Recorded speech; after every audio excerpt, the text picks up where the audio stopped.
Hello students, how are you? Today I am going to give you a new topic, active and passive voice.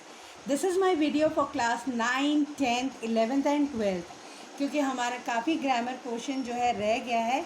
ये है active and passive voice. आप लोग पहले पढ़ चुके, जैसे हम हिंदी में बोलते हैं वाच्य, क्या बोलते हैं, वाच्य बोलते हैं, active and passive voice. A verb is said to be in active voice when the doer or actor does something. अगर कोई सेंटेंस एक्टिव वॉइस में है तो यानी कहने का मतलब ये है कि जब कोई सब्जेक्ट कोई कार्य करता है तब वो सेंटेंस जो होता है एक्टिव वॉइस में। जैसे एग्जांपल दे रखा है, Rama pledge cricket. Rama pledge cricket.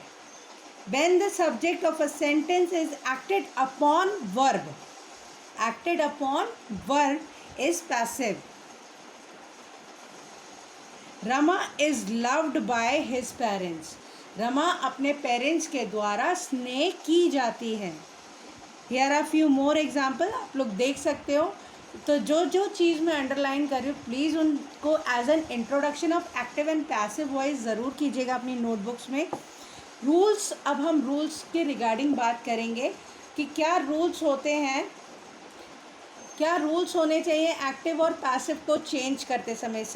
When a verb is in active voice is change into passive voice, the following changes takes place. तो ये चेंजेस लेते हैं। The object of the verb always in case of transitive verb becomes the subject. Object जो है subject बन जाता है और सब्जेक्ट जो है वो ऑब्जेक्ट बन जाता है। The past participle of the verb यानी कि the third form of the verb, याद रहे third form of the verb. Past participle of the verb जो है वो हमेशा यूज़ की जाती है एक्टिव को पैसिव में चेंज करते समय। वर्ब का इज एम आर जो है प्रेजेंट में, वॉज वर फ्यूचर पास्ट में यूज़ किया जाता है। अकॉर्डिंग टू द टेंस जो भी मतलब यूज़ हो रहा है, विल बी, शैल बी, इस तरीके से यूज़ होता है। जैसे Rama loves Geeta becomes Geeta is आ गया यहाँ से। लव्ड ये हमारा पास्ट पार्टिसिपल हो गया, बाय हमने ज्वाइन कर देना है और ये हमारा ऑब्जेक्ट बन गया Rama. The subject in the active voice becomes object of the preposition by, मतलब जो सब्जेक्ट है वो ऑब्जेक्ट बन जाता है और उसे हम ज्वाइन करते हैं बाय के द्वारा।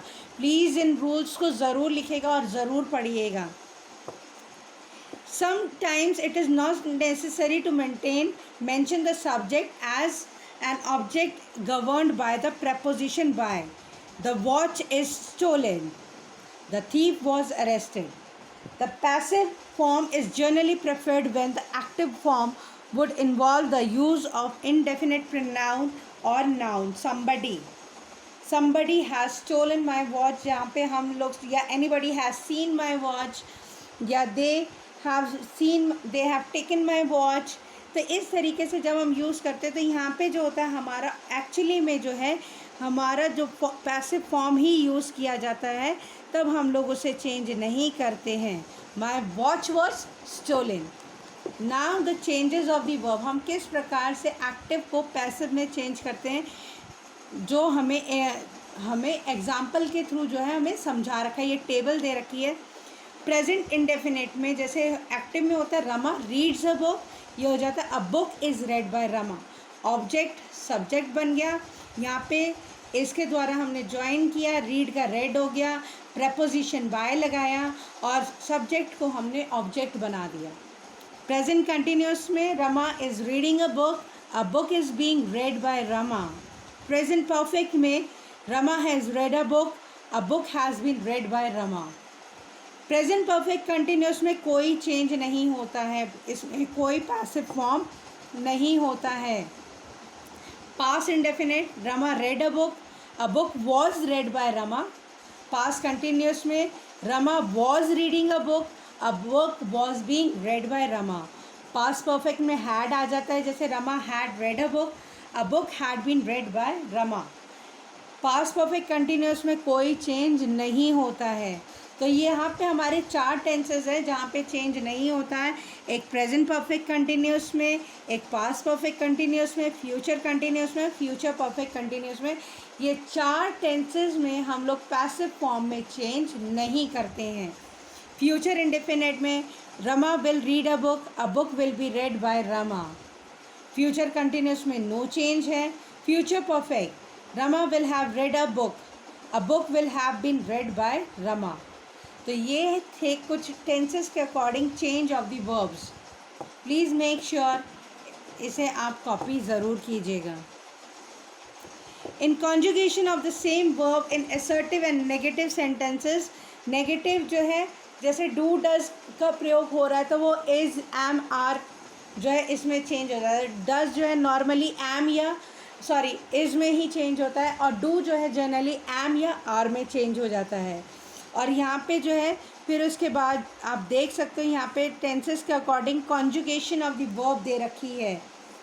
Read in all types of subject is in interrogative and affirmative form. आप लोग देख सकते हो क्लियरली, आपके पास पिक्चर है, you can take the screenshot and read it. Present अगर does Rama read a book, is a book read by Rama. Is Rama reading a book is being read by Rama. Structure वही रहता है। आप लोगों को याद होगा मैंने टेंसेस में आपको स्ट्रक्चर्स करवाए थे, प्रेजेंट के, फ्यूचर के और इसके बाद पास्ट के। तो स्ट्रक्चर वही रहता है, बस इसमें पैसिव में क्या हो जाता है, हमारा डू डज का प्रयोग नहीं होता है।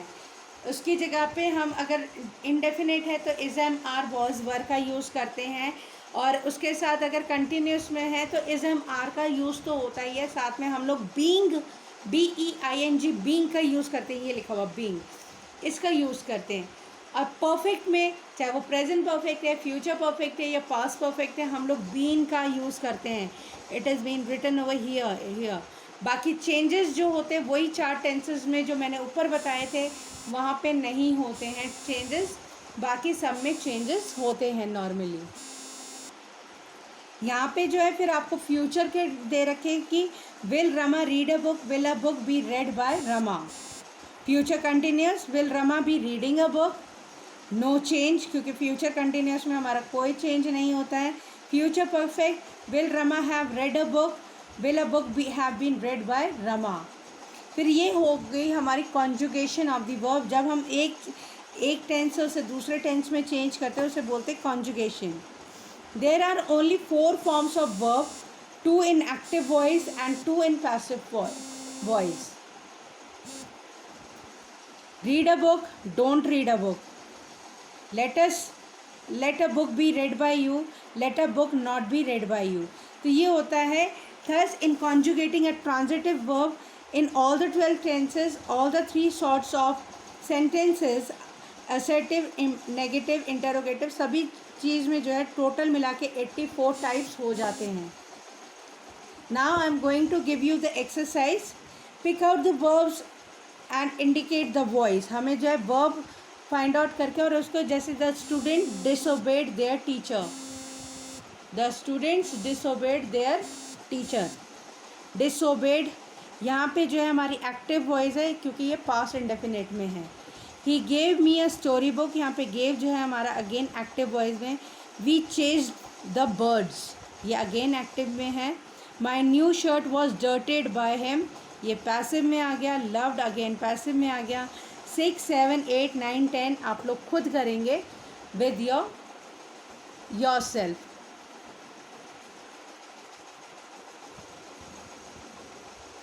I hope you can see it clearly now. Take a screenshot and do it. Turn the following sentences into active to passive form. Everybody loves animals. Animals are loved by everyone.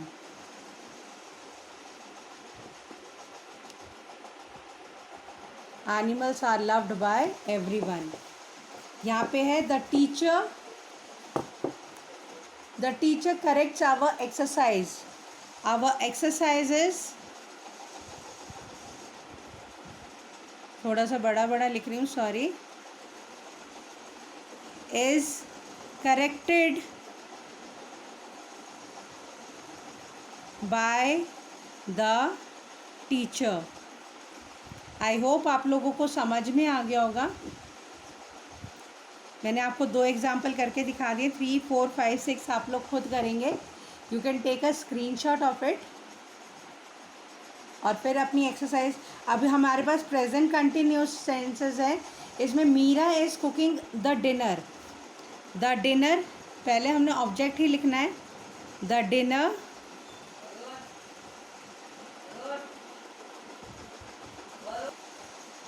आप लोग देख सकते हो मैंने क्या किया है कि पहले मैंने क्या किया, ऑब्जेक्ट लिख दिया, इज़ दे रखा था सेंटेंस में, यहाँ पे भी इज़ लिख दिया, फिर बीइंग लगा दिया, वर्ब की थर्ड फॉर्म लगा दी, प्रेपोजिशन लगाया मैंने बाय, फिर मैंने सब्जेक्ट लिख दिया। पहले object then come the subject. तो ये सेकंड, थर्ड, फोर्थ है, आप लोग खुद करेंगे। Present perfect tense, Mohan has struck Ashok. पहले मैंने ऑब्जेक्ट जो अशोक है पहले सबसे पहले वो लिखा है, फिर हैज़ दे रखा है क्योंकि हमें सेंटेंस में हम यहाँ पे भी हैज़ लिखेंगे क्योंकि इसमें बीन का यूज़ होता है, फिर बीन लिखेंगे, फिर बाय प्रपोजिशन लगाया, सॉरी फिर हमने थर्ड फॉर्म लगानी है स्ट्रक्ड, STRUCKED, स्ट्रक्ड बाय, फिर हमारा जो सब्जेक्ट था जो ऑब्जेक्ट बन चुका है मोहन। सेकंड, थर्ड, फोर्थ आप लोगों ने खुद करना है अपनी अपनी नोटबुक्स में। Next is past simple tense. The teacher punished all the students, क्योंकि पनिश्ड है हमारी सेकंड फॉर्म यूज़ की गई है, इसलिए हम लोग यहाँ पे वॉज या वर का तो ऑल द पीपल्स है, ऑल द पीपल्स, क्योंकि यहाँ पे प्लूरल है इसलिए हम लोग वर का यूज़ कर रहे हैं, वर पनिश्ड, थर्ड फॉर्म आ गई, bye the teacher. I hope you have all got it. फिर सेकेंड, थर्ड, फोर्थ आप लोग खुद कर सकते हैं। पास्ट कंटिन्यूस में आप लोगों को याद रहे द विंड हमारा सब्जेक्ट है तो ये लास्ट में आएगा, सबसे पहले आएगा the clouds. The clouds were being, क्योंकि क्लाउड्स प्लूरल आ गया, the clouds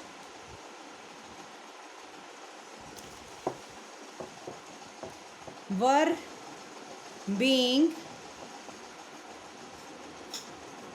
blown away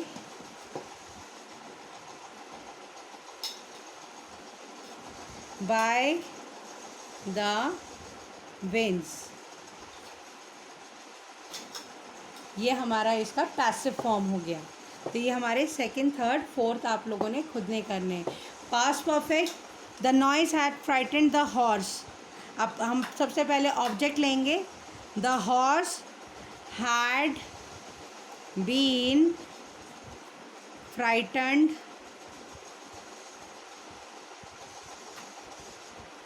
by the noise। इसके लिए रखें चावल। सेकेंड, थर्ड, फोर्थ आप लोग खुद करेंगे। Future tense, everyone will blame us. अब ये फ्यूचर टेंस है, अस का हो जाएगा वी। अस का क्या हो जाता है, वी। जब क्योंकि अस जो है ऑब्जेक्टिव फॉर्म में हम लोग यूज़ करते हैं, वो हम सब्जेक्टिव फॉर्म में यूज़ नहीं कर सकते हैं। ये प्रोनाउन में आपको दे रखा है चैप्टर में, आप लोग चाहें तो उसे जाके चेक कर सकते हैं। We will be blamed by everyone. Got it.